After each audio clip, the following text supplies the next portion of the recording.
आज हम हरिताली तीज की कथा सुनेंगे। तो चलिए कथा शुरू करते हैं। मान्यता है कि हरिताली तीज की कथा सुनने से दोगुना फल मिलता है। तो चलिए कथा को प्रारंभ करते हैं। हर हर महादेव। एक बार नारद मुनि पार्वती के पिता पर्वतराज के घर गए और उनसे कहा कि संसार के पालन भगवान विष्णु आपकी कन्या पार्वती से विवाह करना चाहते हैं। इस बात को सुनकर पर्वतराज बहुत खुश हुए और उन्होंने भगवान विष्णु के इस प्रस्ताव को खुशी खुशी स्वीकार कर लिया।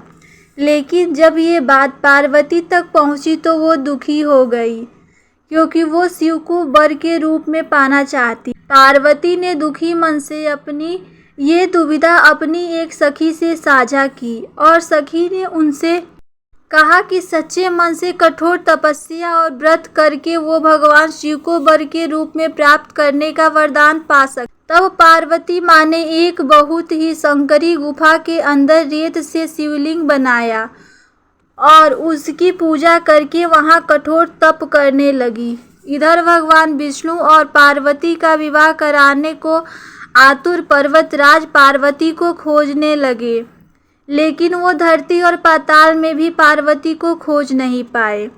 पार्वती के कठोर तप से प्रसन्न होकर उसी गुफा में प्रकट होकर साक्षात महादेव ने पार्वती को दर्शन दिया और उन्हें पत्नी के रूप में हर जन्म के लिए स्वीकार कर लिया।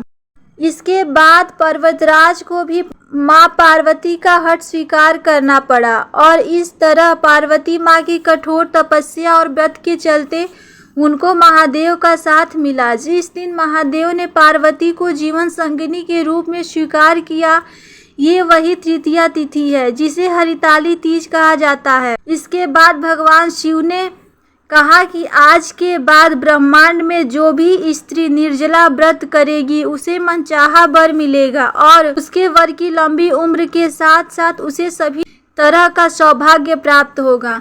तो हरिताली तीज की कहानी इस प्रकार है। और जो भी स्त्री इस हरिताली तीज की व्रत पूरे निष्ठा और ईमानदारी के साथ करती है, महादेव उनकी सारी मनोकामनाएं पूर्ण करते हैं। अगर आपको ये कथा अच्छी लगी होगी तो चैनल को सब्सक्राइब और वीडियो को लाइक ज़रूर करें। हर हर महादेव। महादेव आप सबकी इच्छाओं को पूर्ण करें।